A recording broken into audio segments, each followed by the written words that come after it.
Hi everyone, Mike Brown back with you with another lesson in Adobe Photoshop Elements 11 from Educator.com.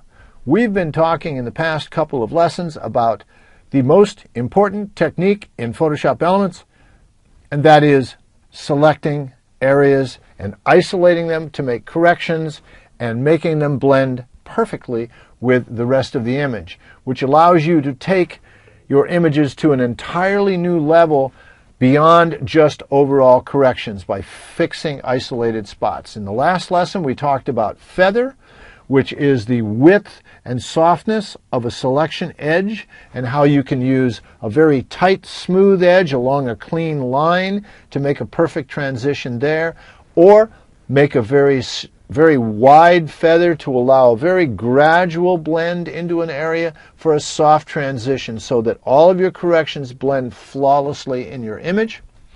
In this lesson, adjusting selections with Refine Edge, which is a dialog box that allows you a lot of control over the basic selection that you make. We're first going to do a quick review of feather, then we're going to take a look at the Refine Edge dialog box, show you how to modify a selection with Refine Edge, and how to use Refine Edge. This is magic to select fine details such as hair, which was an impossibility up until Adobe Photoshop Elements 11. A really cool feature. So let's get started.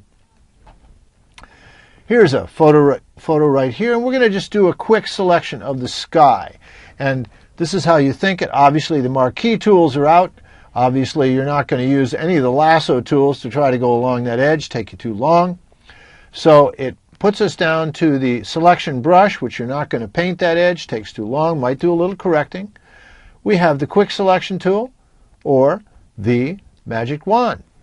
The quick selection tool, if you remember, looks for contrast based on color, and the magic wand searches for areas of similar color. Let's try it with the quick selection tool first. We adjust our brush size. You want to go down to a fairly small brush size and stay in the area beyond the edge. You don't want to touch the edge. We're looking for sky, so we'll just take and drag along the sky, and you notice what happened. It dropped down inside the mountains. Let's take a closer look and see what happened. It happened because there was clear transition areas here because of the darkness in the blue, clear over here because of the white in the blue.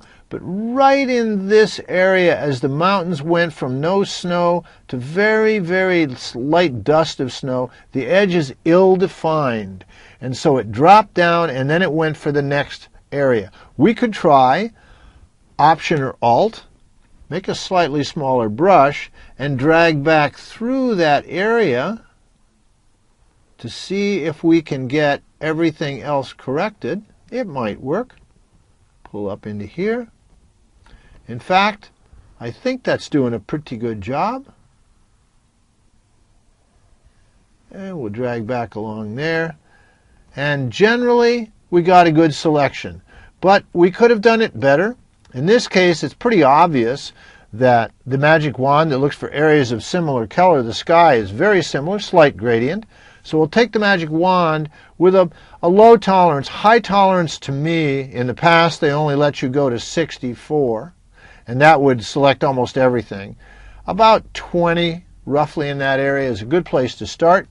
And so we'll see what happens. Click in the middle of the sky, and look, the band of color is almost the entire sky. Just a little bit was missed. Now it's automatically on the add, so if I click here, it expands down. If I click here, it expands up. Let's zoom up and take a close look at the edge. It got a little inside, so we'll switch to the quick selection tool. Drop that down. It's on minus, and see if we can pull that area out of there.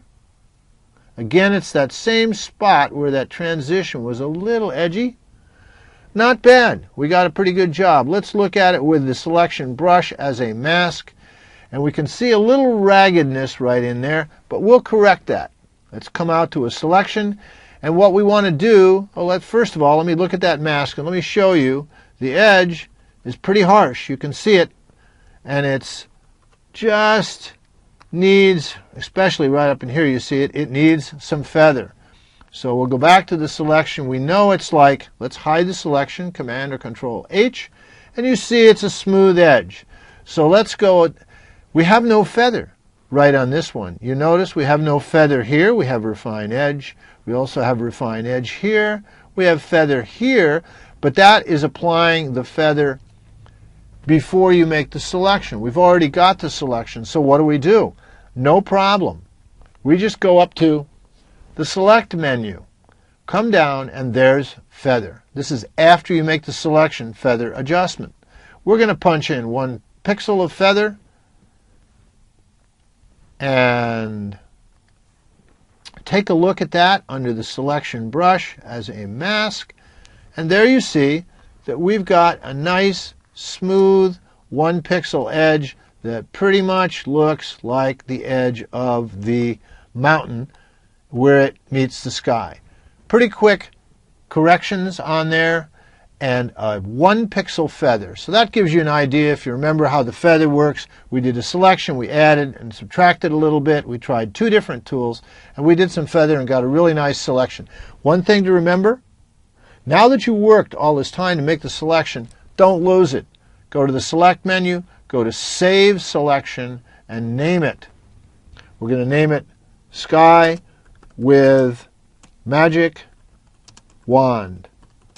1 pixel feather.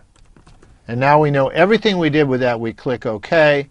So if at any time we lose that selection, we can go to the Select menu, Load Selection, and there's our selection. Click OK, and it's back. All right? So that's how to do a fairly easy selection. You've already figured that one out. Just to review.